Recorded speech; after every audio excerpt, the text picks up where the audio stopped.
사망했다고 들었는데 너 완전히 또라이가 되었구나. 완전히 잘못된 사람이구나. 예, 완전히 미쳤다고 이야기를 합니다. 자, 그러자 바울이 뭐라고 말합니까? 베스도 총독각하여 총독의 눈에는 내가 한눈에 미친 사람으로 보입니까? 나는 그렇지 않습니다. 사도행전 26장 25절에 보니까 베스도 각하여 내가 미친 것이 아니라 참으로 온전한 말을 하나이다. 거룩한 홀릭에 빠져서 어떻게 하면 예수님을 잘 전해드릴 것인가, 이것을 소개하였던 것이고, 이거 뭐 미치지 않고는 불가능한 일이 아니겠습니까? 여러분, 정말로 영적으로 홀릭이 되어 있지 않는 한은, 그래서 그는 주님이 주신 사명을 생각할 때 가슴이 뛰었습니다. 하나님 나라의 비전을 생각할 때 그는 심장이 펌프질을 하였습니다. 그래서 그는 이렇게 고백합니다. 사도행전 20장 24절에 보니까 내가 달려갈 길과 주 예수께 받은 사명 곧 하나님의 은혜의 복음을 증언하는 일을 마치려면 나의 생명도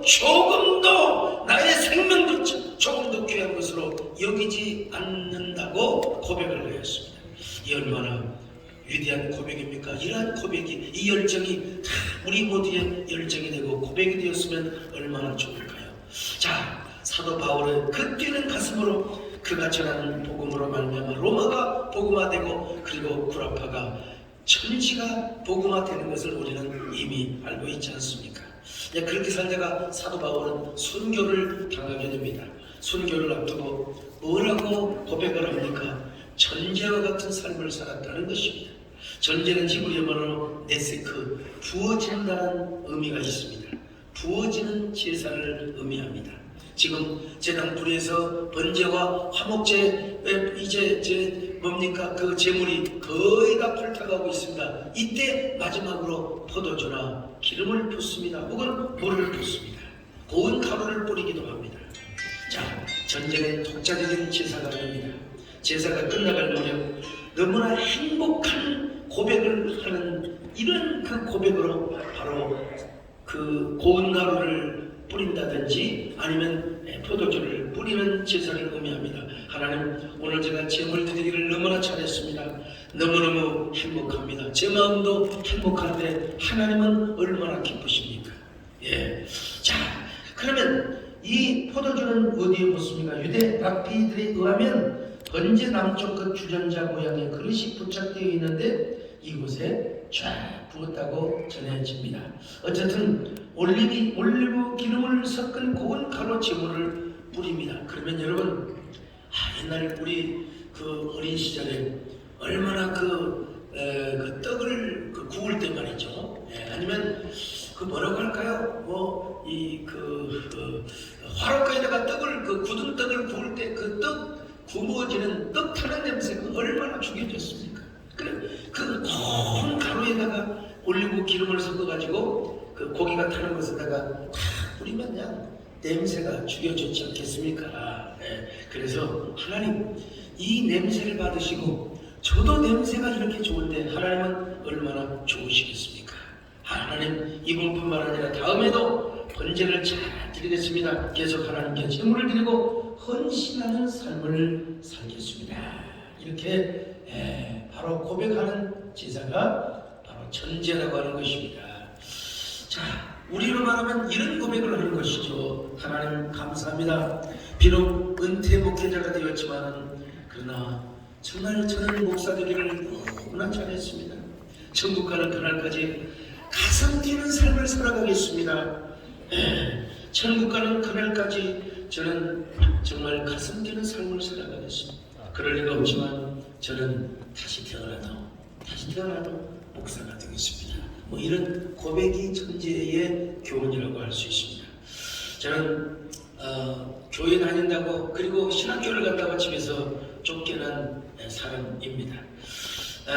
그리고 너무나 가슴이 뛰어서 저는 뭐 부목사 한 번도 못 해봤지만 개척을 하는 길이 저의 길이어서 제가 토요일부터 토요일이 되면은 잠을 못 이루었습니다. 너무나 주일을 생각합니다.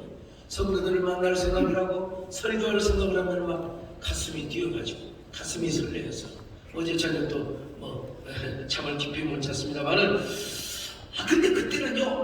가슴이 뛰어가지고 막 거의 날새기를 쳐도 이거 20대, 30대, 40대는 이게 그냥 뭐 그래도 주의를 잘 감당할 수 있었는데 요즘은 옛날과는 달라가지고 그래서 토요일이면 무조건 주의를 잘 섬기기 위해서 수면제를 먹습니다.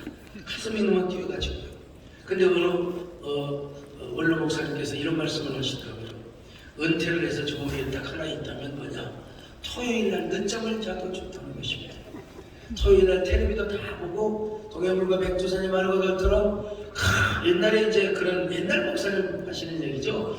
늦게까지 텔레비를 볼 수 있어서 그 말이 제가 유혹을 받아가지고 나도 종이 은퇴를 하리라. 그리고 토요일날 이제 수면제 안 먹고 토요일날 텔레비도 늦게까지 보고 그렇게 좀 살리라. 그런 생각을 하고 아이고 원 없이 여행도 좀 다니고 산행도 좀 하면 좋겠다. 그랬더니 어느 어르신께서 무슨 얘기를 하시냐면 이런 그런 소리 하지 말라고 말이야. 산행도 1, 2년이고 크루즈 여행도 1, 2년이지 은퇴해봐라 얼마나 외로운가. 또 그 말씀을 들으면 또 그런 것 같습니다.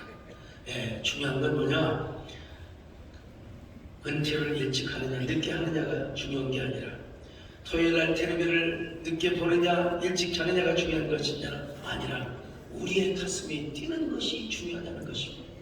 우리의 가슴이 펌프질을 얼마나 하는 것이. 가슴이 뛰지 않으니까 여러분 가슴이 뛰지 않으면 우리는 언제나 남 못 죽여서 남 비방하고 욕하고 증오의 분노의 삶을 살아가는 것입니다. 그러나 가슴 뛰는 사람은 그런 것에 관심조차도 없습니다. 가슴이 뛰면 우리에게 항상 창의적 영감이 생겨나고 그리고 창의적인 비전이 용솟을 치게 되는 것입니다.